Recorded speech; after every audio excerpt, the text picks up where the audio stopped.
When the monsoon session of parliament convenes in the coming week, the Modi government and the opposition will be coming head to head after some cataclysmic developments. The terror attack in Pahalgam in Jammu and Kashmir, Operation Sindoor, and the Air India crash, to name just a few. In the meantime, we've also had the intriguing comment by RSS chief Mohan Bhagwat drawing a retirement red line at the age of 75. Not that anybody who really understands politics thinks that it applies to Prime Minister Narendra Modi. Even so, Mohan Bhagwat's comments are intriguing, coming as they do when the BJP is still to announce who its next party president will be. I'm Barkha Dutt, you're with the Mojo story.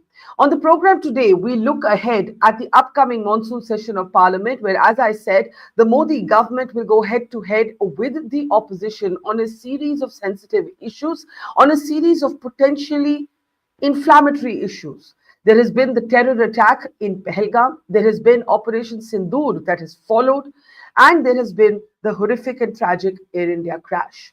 In the midst of all of this, you've had a statement from RSS chief Mohan Bhagwat, who made it a point to say in Hindi that he thought 75 was a good age to retire. Nobody really thinks that this is some sort of direct signaling at Prime Minister Modi, but the comments have attracted attention at a time when the BJP is yet to make a disclosure over who its next party president will be. Remember, it's also political season again. Elections are coming in Bihar. The government and the opposition have gone head to head over the Election Commission's proposal to revise the electoral rolls. But the Congress has problems of its own. Shashi Tharoor became one of the foremost faces of Operation Sindoor's advocacy around the world, and that tension on what the Congress will do with Tharoor continues to simmer. In the meantime, in Karnataka, the Congress has a different kind of headache, where the Siddaramaiah versus DK Shivakumar differences are now spilling out into the open. How will the Congress handle that? There's a lot to talk about, including the BJP and the RSS's own internal politics and the Congress's own internal politics as well. Let me welcome to the program our newsmaker today, Neerja Chowdhury, is with us, veteran journalist, columnist, and prolific author. Thank you so much, Neerja. This Parliament session is convening, as I said, in the backdrop of really big developments in the national news cycle. A terror attack, a limited war, an air crash, to mention just a few. What are you expecting in this Parliament session? If you had to sort of look at the political mood, who's on the front foot, who's on the back foot, what is the overall picture that you see? Barkha, I was thinking of the day they announced the Parliament session, that it would convene on 21st of July, and not a special session to discuss Pahalgam and Operation Sindoor, which was one of the opposition's demands. Today, as we face the Parliament session, normally, suppose a special session had been held, the government would have been on the mat fully and squarely on every aspect of the intelligence failure, the security failure that Pahalgam represented, and many scores of questions about Operation Sindoor. But the Chief of Defence Staff talked about, certain things having gone wrong. So that would have been the play in the Parliament session. Today, as we look at the Parliament session on 21st of July, as you yourself have said, many other controversial issues have overtaken Pahalgam and Operation Sindoor. They will dominate the parliamentary debate as much as Pahalgam and Operation Sindoor and the issues thrown up by those developments. Certainly what is happening in Bihar, the intensive exercise to revise the roles, which somebody said to me today is probably going to have more of an impact than Operation Sindoor in the long run. It could be more emotive an issue. That will certainly come up. You talk about Karnataka, you talk about, those are the usual political developments. So I think, and then of course, Mohan Bhagwat's words, RSS chief's words, hinting that those who attain the age of 75 should make way for others. Of course, he was quoting the late Moropant Pingle, a very tall figure in the RSS hierarchy. And when he was given the shawl, when he turned 75, it is a gesture that he must now move on. So he was quoting Pingle, but he was certainly, Mohan Bhagwat does not make casual remarks. He makes very nuanced statements. And for him to say that, of course, opposition has latched onto it. Why has he said it at this particular juncture? Will it figure in parliament? Of course, it will figure in parliament. India's foreign policy will figure in parliament. So a whole lot of issues are going to figure in parliament, and the opposition is getting his ammunition ready. But I feel that every time the opposition tries to target the BJP on issues involving national security, nationalism, it actually ends up on the back foot. So, when you say there had a special session been convened after Pahalgam or after Operation Sindoor, the government may have been on the back foot. We don't know that for sure. Because in the nationalism debate, usually it's the BJP that manages to win. Yes, there would have been questions about Trump's repeated references to having played a role in the halt in military operations, between India and Pakistan. But the fact of the action itself, the fact of the military action itself, is something that the BJP would have said, look, we did after Pulwama, we did Balakot. After Pahalgam, we've done Sindoor. So wouldn't the advantage have gone to the BJP, and might it not still go to the BJP? Yes, possibly, Barkha, because the BJP gets its act together very quickly. And yet, it would have been the only and the central issue to be discussed by Parliament. Today, that will not be the only and central issue. There are many other what are called sexy issues in political parlance that will hold people's attention, then the opposition will certainly take the government to task on them. As I said, of course, Bihar will capture attention, whether Mr. Narendra Modi, when he turns 75 on 17th of September, is going to make way for somebody else. I don't think so. I don't think there's any chance of that happening. I mean, who actually thinks that? I'm glad you brought that up, because ever since Mohan Bhagwat made that remark, I think only anybody who follows politics is going to know that this is not any cue to Mr. Modi, now it's time for you to retire. Surely we can't be thinking that. Surely that's not even a serious question. No, absolutely. No question. And I've had, senior leaders in the BJP say, even if it was a rule, a norm, or convention, these things can be changed. There's no question of Mr. Modi making way for somebody else. In all likelihood, he's going to be the face of the party and the NDA in 2029. And many in the RSS accept that reality. Given that, why has the RSS chief raised that? And as I say, Mr. Mohan Bhagwat is always, his words are measured. The RSS leaders don't speak, they don't speak casually. It's a very measured, thought through statements that they make. So was Mr. Mohan Bhagwat putting the Prime Minister under pressure? Remember, it's one whole year, 13 months, and the party president has not yet been decided. Mr. Nadda, remember, during the course of the campaign in the 2024 elections, had made that dramatic statement that the BJP was now capable enough to, handle its own affairs. It did not need any hand-holding by the RSS. A very big statement to make.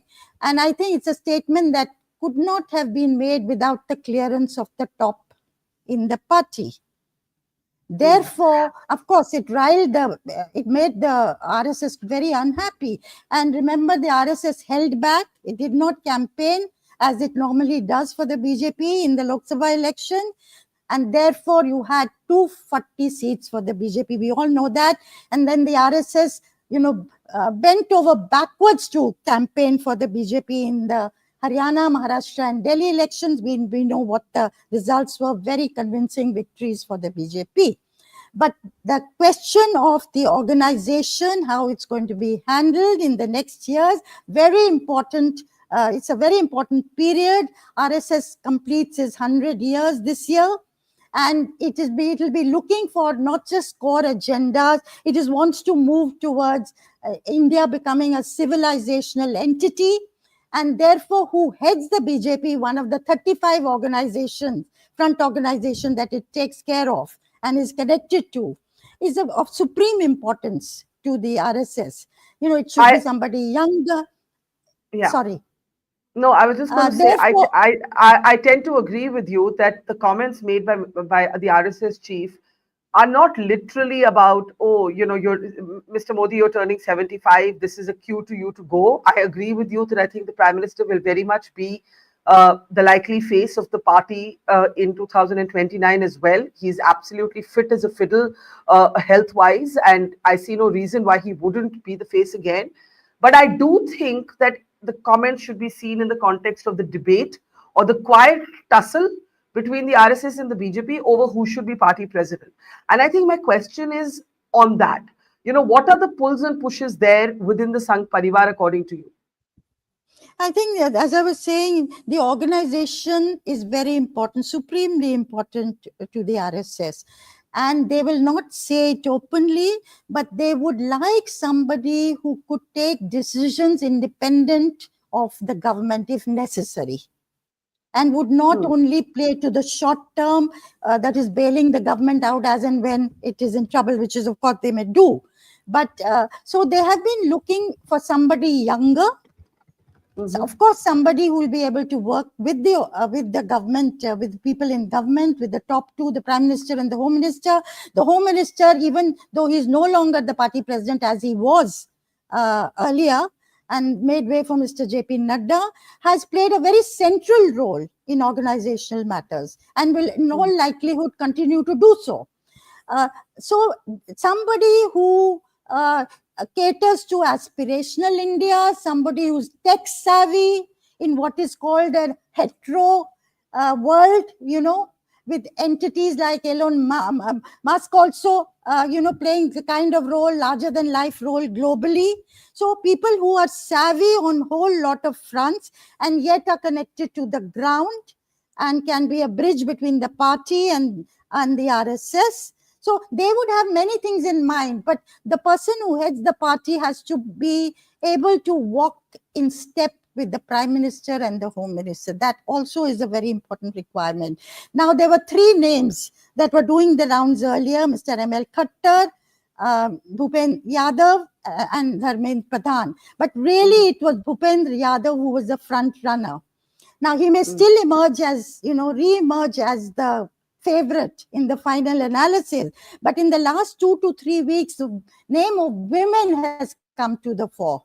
Nirmala Sitharaman, Purandeshwari, there's Vaniti Srinivasan, an MLA from Coimbatore. All these three names, that women are a very important constituency, and the southern part of India is where the BJP is going to be looking to expand, is also going to be very important for the Sangh Parivar, for the party. So I don't know, finally, the BJP is very good at springing surprises, as you and I know. So who will finally emerge as the choice, we will know soon. But people also say that if the party president's name is not announced very soon, say in the next 10 days or 2 weeks, then it may well get postponed to after the Bihar elections. Which is possible and likely, right? I don't think they'd want necessarily the status quo to be necessarily disturbed before the elections. Could be. On the other hand, if you do have an organizational reshuffle, which will follow if the party president is named, and now there is no reason why they should delay it, because technically 50% of the party chiefs in the states have been elected, which is a prerequisite for choosing the national president. All that is now over. That work is done and dusted. Therefore, there's no reason why it should be delayed. And suppose, hypothetically speaking, Barkha, the task had been given only to the RSS or an RSS chief, you select the party president. By now, it would have been done. If the task had been given only to the BJP's top leadership, by now it would have been done. But the fact is, the concerns of both have to be taken on board. And that middle ground, that consensus, that agreement, obviously has not yet been arrived at on who will be the party chief. And remember, it's the party chief of the largest election organization, political organization in the world, in a country with 1.4 billion Indians, Yeah. and a party that is now going to face a fourth term, make a bid for fourth term in office. So it is a name that has to be chosen with utmost care. Yeah. And it's a very, very important position. Well, the name was supposed to be announced after the Prime Minister returned from the BRICS summit, and it hasn't been announced yet, which points to a certain amount of, as I said, push and pull, which is normal. But let's see if it actually the name comes in the next 10 days. In the meantime, what do you expect to be the main flashpoint in Parliament? One, we do not know if Parliament will function. Will it get adjourned every day? Is there actually going to be a debate on foreign policy? Is the Prime Minister going to speak? We, we, we're not sure right now on how this is going to unfold. What do you see as the main flashpoint? Do you see it as foreign policy, or do you see it as the Bihar electoral rolls debate? I think both. Foreign policy, why has India lost ground in the neighborhood particularly? How is India going to navigate the global changes? You have Russia, its all-weather friend, this time not so hot on Indian concerns. Of course, Russia is now moving in tandem with China and will find it very difficult to de-link itself from China. And then the US being ruled by somebody like Donald Trump, you don't know what he's going to do the next day. So there are multiple challenges, and the neighborhood is not as friendly to us as required. So how do we navigate those situations? All these questions will come up. Certainly Operation Sindoor, certainly security failure and intelligence failure that led to Pahalgam, and Bihar will feature big time. The SIR in Bihar, that is Yeah. agitating the opposition majorly. Rahul Gandhi has gone so far as to make a speech where he said that first the election in Maharashtra was stolen, and now there is an attempt to steal the election in Bihar. The case is before the Supreme Court, and before the first revised electoral roll is published, the Supreme Court has to take a decision that could well happen in the middle of the monsoon session. How do you see Bihar playing out? You mentioned that somebody said it could be even more emotive than Sindoor. The question is it an issue outside of Bihar? Will it galvanize the opposition to come together? Operation Sindoor was able to, the advocacy that followed was able to create a kind of interesting political advantage for the Modi government, because key opposition leaders were representing India on the global stage. Supriya Sule, Priyanka Chaturvedi, Shashi Tharoor, of course, Salman Khurshid, right?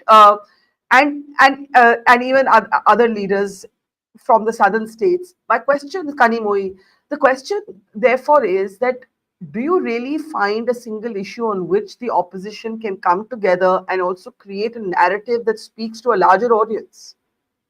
I agree with you that the delegations that went abroad, the message was much more for the domestic audience, but I think it was a very good move made by the Prime Minister, and the opposition played ball. And you had suddenly you realize how seasoned and savvy leaders are there in the opposition parties today that India could well be proud of. It's not just ruling party, but others. And for the Prime Minister to use the services of the opposition was, I think, a very, very good move for the country. But can the opposition come together? Yes, I think on the whole, Bihar SIR, it is possible that they will come together. On foreign policy, it is possible that they will come together. And Bihar SIR could be a very emotive issue. Of course, people have said to look at the electoral rolls is an exercise that the EC should do. But many questions have arisen.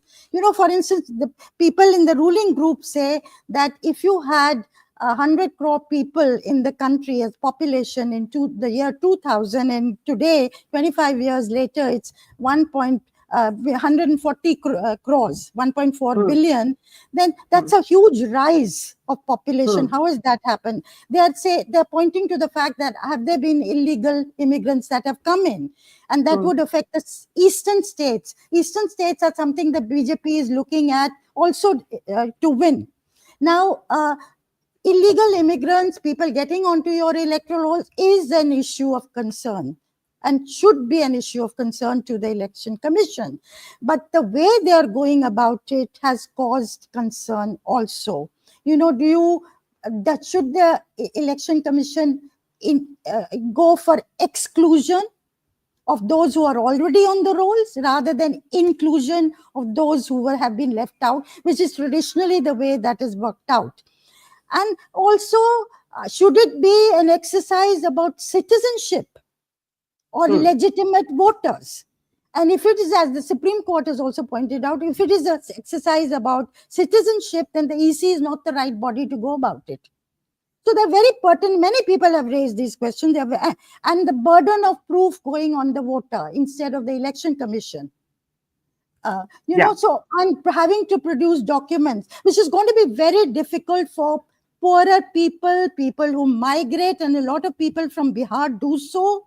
Where are they going to get these documents? And is there enough time to produce those documents? So is it not going to be a very unfair exercise given the timeline? The TDP and ally of the BJP has pointed this out, that it should not be about citizenship. It should be about voters, legitimate voters, and enough time should be given. I think those are wise words that the TDP has come up with. But the Supreme Court will decide. But let me say this, if poorer people, and that will include Dalit, that will include the extremely backwards, that will also include women who get married and go from one place to another, if they get turfed out of the voting list, then it could become a very hot issue. Let me tell you what a taxi driver in Delhi said to me. He said, ma'am, बाकी सब तो ठीक है, चीजें ठीक हैं, लेकिन अगर हमारी वोट के साथ खिलवाड़ होता है तो देश में भगत सिंह पैदा हो जाएंगे. अब भगत सिंह पैदा होंगे कि नहीं मुझे मालूम नहीं, but as I say, it could become a very emotive issue. I think the government needs to move with caution and care. Yeah. And also, it's not only about Aadhaar, it is also about identification that has been given in the past by the Election Commission itself, like voter ID cards. The fact that, and so I think this is definitely a big issue, but it is also a technical issue, and it will fall on the opposition to create enough awareness of it outside the state of Bihar for it to get the kind of national attention that I think that an issue like this should get in debates and public spirited debates. But it will be very important to see how the Supreme Court responds, because right now, it's in the court of the Supreme Court, quite literally. I want to end by taking a look at what's happening within the Congress. We've spoken about what's happening within the BJP, the sort of silent little power play within the Sangh Parivar. But what about the Congress? It has headaches of its own. Its headache began with its failure to own Shashi Tharoor. And I think the last time we spoke, you were pointing out how Tharoor had become an almost autonomous political phenomena, autonomous of his party. And now you have the ruptures that are taking place within the Karnataka Congress between the Chief Minister and his deputy, Siddaramaiah and D.K. Shivakumar.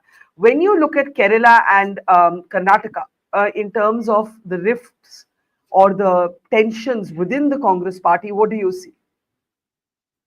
Karnataka is a state where the Congress could have made that state into a showpiece for the whole country.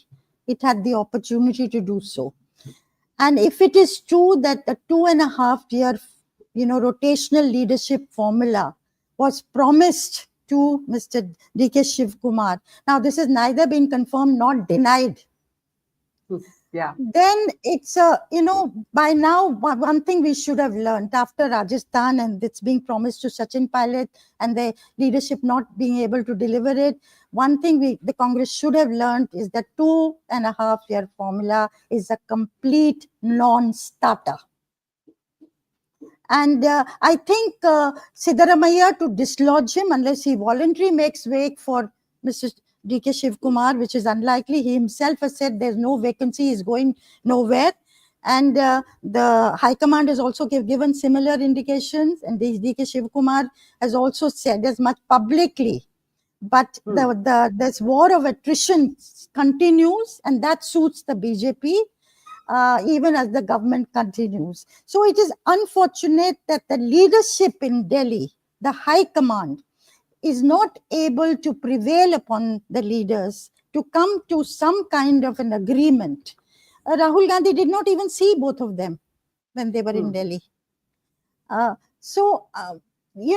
Congress, one gets tired of saying this, Barkha. Yeah. The Congress, the Bharat Jodo march that Rahul Gandhi undertook gave him a very different position from the one he'd held earlier. But somewhere that momentum has petered out after the loss of elections in the states that were held last year and in Delhi earlier this year.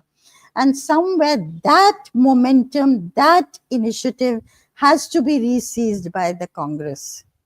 Let's see how they do in Parliament. Absolutely. I keep asking, why is Priyanka Gandhi in the background? She did very well in the winter session. Yeah, she's been very quiet, except she seems to speak on very specific issues. Kerala, Wayanad, for where she's, of course, a member of parliament. And she does speak on Gaza and Palestine, carrying that bag, which has created debates of its own. But generally, she has been quite in the background. I want to end by asking you what you think will happen with Shashi Tharoor. I don't think he's going to join the BJP. As for the BJP, it would like to use his services while he's in the Congress. That suits them better. He's repositioning himself. He would like a larger role. How this gets panned out, will the Congress party throw him out? I don't think they will do that before the Kerala elections next year. So it will just continue the way it is continuing. So you think that he will not leave, nor will he be asked to go? It will just drag on, at least till the Kerala election is over. But his dream of being the man to be the Kerala chief minister possibly is not something the Congress will encourage. No, that is very clear. But otherwise, by now, he would have been projected as the leader of the party, keeping CM-ship in mind. But they have to contend with the opinion in the Congress party in Kerala, which does not seem to favor him. Lots of questions, and I think how Parliament plays out over the next couple of weeks will be very important. Neerja, thank you. I'm sure we'll talk to you again once Parliament session actually starts. It's always a pleasure. Take care and see you soon. Thank you. Thank you. It's great to see you here. Thank you for watching our work. If you haven't subscribed yet, don't forget to click the bell icon and subscribe to Mojo Story and support independent, robust journalism.